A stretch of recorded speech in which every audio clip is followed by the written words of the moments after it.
Salut à tous, aujourd'hui je vous emmène à Strasbourg pour aller rencontrer le nouveau petit prodige de l'humour sur YouTube. Il s'appelle Bastien, il n'a que 19 ans et il cartonne déjà sous le pseudo d'Asiatomique ou avec ses potos de la Whitey Femme.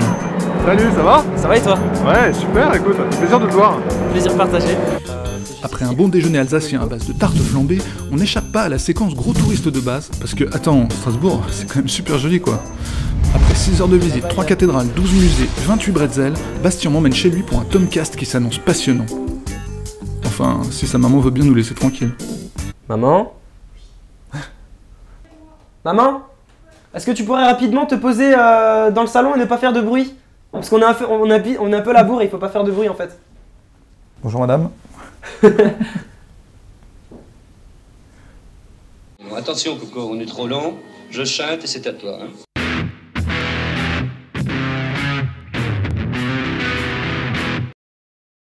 Bon salut Bastien. Salut Thomas. Merci de m'accueillir à Strasbourg. Tout plaisir toi, pour moi mec. Dans ta chambre. Ouais. Et oui, c'est aussi ça la nouveauté des Tomcasts, c'est qu'on n'hésite pas maintenant à aller à l'autre bout de la France pour découvrir des nouveaux talents.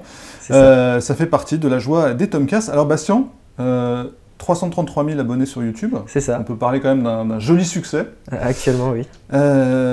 Comment, toi, le jeune, un jour, tu découvres la caméra et YouTube et tu décides de faire des vidéos? En fait, YouTube, à la base, je me suis lancé dessus. J'y avais absolument pas pensé à me lancer à faire des podcasts et à avoir cette notoriété-là, en fait. À la base, ça part toujours d'une passion.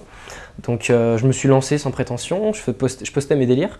Et puis forcément, avec le temps, et vu que je suis un grand passionné du cinéma et que j'aime faire le con avec mes amis, j'ai découvert ce concept même des podcasts par le biais des grands pionniers du podcast français tels que par exemple Mister V. Donc je l'ai découvert, je trouvais ça sympathique et je me suis dit pourquoi ne pas essayer. Cependant, étant donné que je suis un très grand timide, pour moi le podcast n'était pas quelque chose d'envisageable.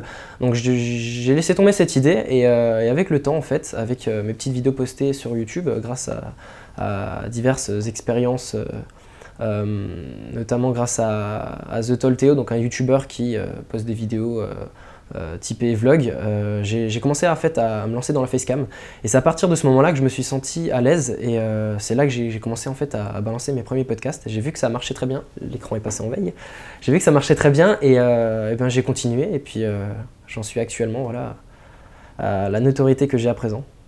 Et j'ai réussi à vaincre ma timidité par ailleurs grâce à la facecam, faut le dire. Alors, tu es originaire de Mulhouse, tu habites à Strasbourg. Est-ce que le fait d'être en province, c'est handicapant pour un podcasteur? Non, c'est pas handicapant parce qu'à partir du moment où tu as une caméra et un ordinateur, t'as pas d'excuses. Il y a absolument pas d'excuses. Tu peux habiter dans le trou du cul du monde. Tu peux très bien produire tes vidéos et devenir connu, quoi. Il n'y a absolument aucun problème à ce niveau-là. Ce qui est très amusant, c'est que tu as déjà un sens aigu de l'analyse du podcast. Et ce que tu fais, tu appelles ça du podcast français, comme si c'était déjà un format très établi depuis des années. En fait, ouais, parce que les Américains ont pour habitude de faire la facecam dans divers formats en fait. Eux, ils ne sont pas limités à un format.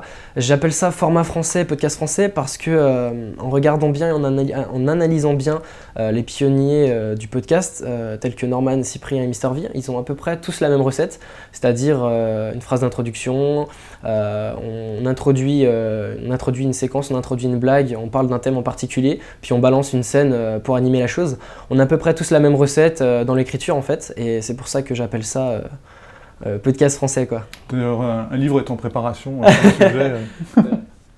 Non mais après forcément on innove et on... Alors comment on innove justement? C'est la question que j'allais te poser. Comment est-ce qu'on ne se fait pas taxer de copieur de Norman? En fait il faut balancer sa sauce déjà. Avant tout il faut s'amuser, c'est très important. Si on ne s'amuse pas et qu'on essaye juste à chercher le buzz, ça se ressent automatiquement. Il faut être passionné de son travail et en fait c'est la pure créativité. Par exemple, il ne faut pas se limiter à la simple recette de je balance, je sais pas, une introduction à une scène et puis je continue comme tout le monde le fait.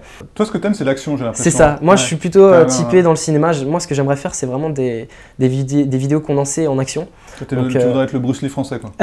En quelque sorte. Plutôt le Jackie Chan. Il faut dire que tu fais des sports de combat, tu fais de la danse. De la boxe française depuis que je suis petit, parce que mon père est entraîneur en fait de boxe française. Donc depuis que je suis petit, j'ai plongé le nez dedans. De breakdance, oui, j'ai commencé le breakdance au collège, donc j'étais quatrième, quatrième, j'ai commencé le breakdance, ça a été un grand coup de cœur pour moi. Donc j'ai continué et puis ouais, voilà, je mélange ces passions d'audiovisuel, de breakdance et de boxe. Bon, ça se ressent pas encore sur YouTube au niveau de la boxe, mais c'est justement quelque chose que j'aimerais vraiment apporter et amener sur ma chaîne tout doucement, quoi. Alors il y a la vie que tu racontes dans tes vidéos, et puis il y a la vraie vie. Quelle est ta vraie vie, Bastien? Parce que j'ai cru comprendre que tu avais décidé de prendre 2 ans d'année sabbatique pour vivre pleinement de tes vidéos, et d'ailleurs je crois que ça te rapporte un bon petit SMIC chaque mois, non? Bah en fait, ouais, je me suis posé à Strasbourg, j'ai pris la décision de me poser à Strasbourg, donc avant j'habitais à Mulhouse depuis que je suis petit. Là en l'occurrence, je me suis posé à Strasbourg donc avec ma sœur, je vis en colocation parce qu'elle continue ses études. Et là, Ta j'ai sœur pris qui d'ailleurs est ton actrice principale dans la plupart de tes vidéos, Ouais, dès qu'il y a besoin d'une nana, c'est elle. Elle co-réalise, ouais, j'utilise ma sœur pour avoir des avis ou pour même participer à diverses scènes.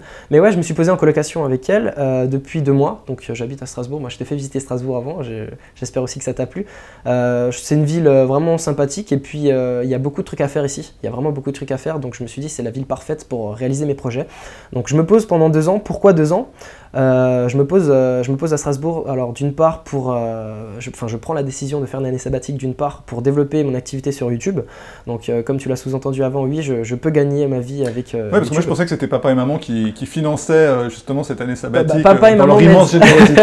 Et en fait non, tu m'as dit que tu gagnais quasiment un SMIC. C'est ça. Alors, on va pas crier trop fort parce qu'après tu vas avoir des problèmes avec le fils. Bah, ça m'aide en effet à bien vivre sur Strasbourg. Mais oui, mes parents m'aident bien entendu, c'est pour ça que je les remercierai jamais assez. Mais oui, je me pose à Strasbourg pour développer mon activité. Donc mon objectif c'est d'arriver si possible, Inch'Allah comme on dit, hein, à 1 million d'abonnés. Donc si j'arrive à 1 million d'abonnés avant ces 2 années sur Strasbourg, j'ai réussi, on va dire, mon défi personnel. Mais si je me pose à Strasbourg, c'est pas juste pour vivre de YouTube, c'est pour développer ma culture générale, donc ma culture cinématographique plus précisément, parce que je compte reprendre mes études dans 2 ans à Paris. Donc si tout se passe bien à Paris, j'irai m'installer dans 2 ans, pas loin de l'école de la Cité de Luc Besson. Et ouais, j'espère percer dans le cinéma, tout en continuant parallèlement ma chaîne YouTube.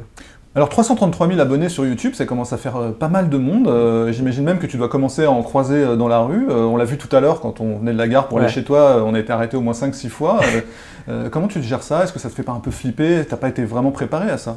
Préparé, si, je peux le dire, parce qu'en fait, quand j'avais commencé à prendre de la notoriété sur YouTube, donc j'ai participé à un concours organisé par MrV et M6 Mobile. Donc en l'occurrence, je l'ai gagné, j'ai pu rencontrer et puis tourner une vidéo avec MrV. Et là, justement, je lui avais parlé, je lui ai demandé comment est-ce qu'il faisait, est-ce que c'était pas chiant en fait, de se faire arrêter à chaque fois dans la rue et de ne pas pouvoir avoir une vie privée tranquille.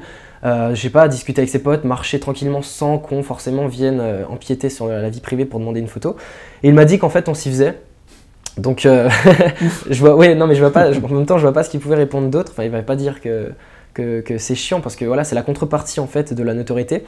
Et donc, forcément, je me suis préparé à ça. Je me suis dit, si je continue à monter, peut-être que ça va aussi m'arriver. Peut-être que des personnes vont aussi me reconnaître dans la rue. Et voilà. Donc, au début, quand ça m'arrivait, c'était vraiment très flatteur. C'était vraiment incroyable de voir que des personnes comme ça vous reconnaissent dans la rue et viennent, je sais pas, ne serait-ce que vous féliciter ou prendre une photo, c'est... Surtout quand t'es avec une copine. Ouais, voilà. Enfin, en l'occurrence, je n'en ai pas, mais... Ah, il y a un message qui est envoyé là.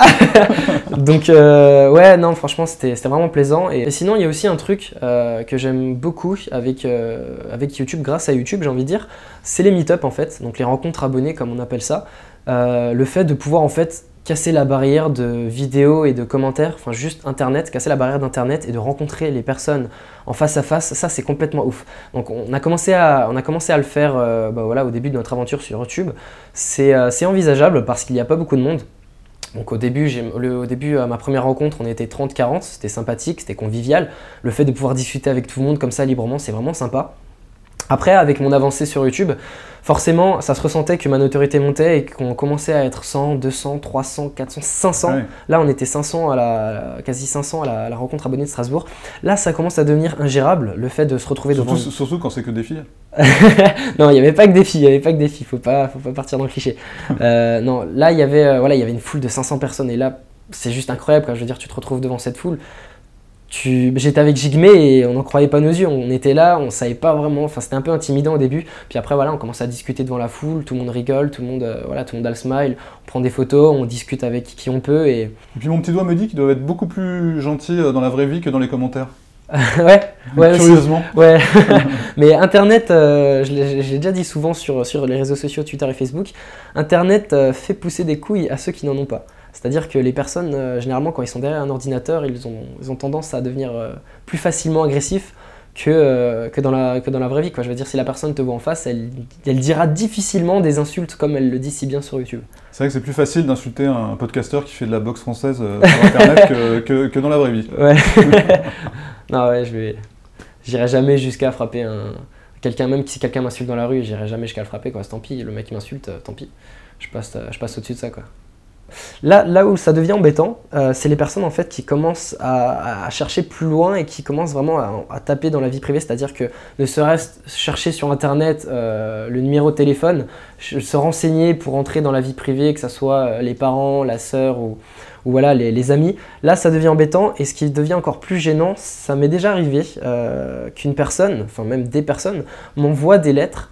Et pire que des lettres, m'envoie des colis donc, avec des chocolats et bon, c'est mignon, c'est sympathique, c'est vraiment voilà, ça fait vraiment plaisir. Enfin, je veux dire, on s'attend vraiment pas à ouvrir sa boîte aux lettres et à recevoir une boîte de chocolat avec des propositions particulières dedans. Mais tant que ça s'arrête là, franchement, ça me va. Mais si ça va encore plus loin que ça, si les personnes vont jusqu'à trouver où j'habite et sonner, là, ça devient un peu ça devient beaucoup plus gênant et je deviendrai beaucoup plus farouche et moins accueillant. Alors quand on analyse un peu les commentaires sur YouTube suite à tes vidéos, j'ai l'impression quand même que tu es majoritairement regardé par des filles, tout comme notre ami Andy est regardé par des mecs, même si elle s'en défend. Par exemple, dans la vidéo Les célibataires, il y a un mec qui est en top commentaire qui s'interroge « Pourquoi il n'y a que des filles en top commentaire ?» Ouais, mais ouais. Bah... Je sais pas comment réagir, mis à part que ça me flatte. Ça me flatte, c'est très flatteur d'être apprécié par un public majoritairement féminin. Et en même temps, c'est inquiétant parce que peut-être que finalement t'es pas drôle et que les meufs elles te regardent juste parce que ouais, ça aussi c'est la contrepartie. Je me suis dit, si j'étais moche et gros et que j'avais vraiment beaucoup de boutons sur la gueule, est-ce que mes vidéos auraient marché? Tu vois, ça c'est aussi un truc qui... Enfin, je veux dire, au niveau de ton ego, tu prends un peu cher, tu te remets en question, mais je sais pas. Woody Allen, il se pose pas cette question. Ouais, non. Ouais, non, mais tu m'étonnes.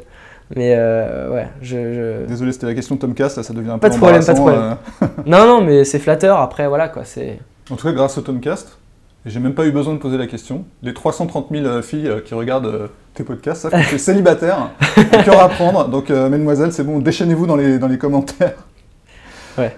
Eh ben écoute, Bastien, il me reste plus qu'à te remercier pour ton accueil strasbourgeois. C'est moi qui te remercie. Ça m'a fait très plaisir de venir te voir et je pense que c'est quelque chose qu'on essaiera de faire de plus en plus souvent dans les Tomcasts, d'aller voir un peu les gens là où ils sont, pour faire plus amplement connaissance et puis faire des images un peu touristiques, hein, n'ayons pas peur des mots.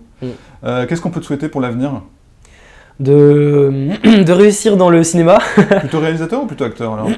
Très bonne question, c'est un très gros dilemme que tu me poses parce que autant devant et derrière une caméra, j'ai 50-50. Je pourrais pas te dire derrière ou je pourrais pas te dire devant, j'ai pas de préférence pour les deux.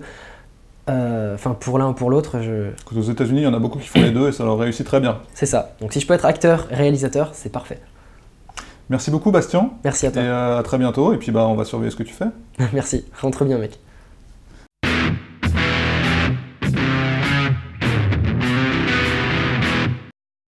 Mais toi, par exemple, on entend ta voix? Oui, on entend ma voix, tout à fait. On voit pas ta tête? Non, on voit pas ma tête, moi je me cache derrière ma caméra. En fait, c'est parce que j'ai pas la moyen d'avoir un deuxième cadreur en fait. Tout le monde se cache derrière l'écran, hein, c'est ça. Bon, attention Coco, on est trop lent, je chante et c'est à toi. Hein.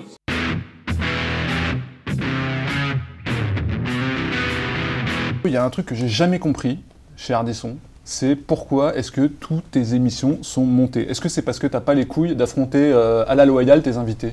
Non, c'est pas ça. C'est que c'est comme au cinéma. Quand on tourne un film, on diffuse pas les rushs. Quand un journaliste de presse écrite nous interviewe, on dit plein de trucs, ça se termine en général sur 1 ou 2 pages. C'est-à-dire qu'en fait, le principe, c'est de montrer aux téléspectateurs ce qu'il y a de mieux.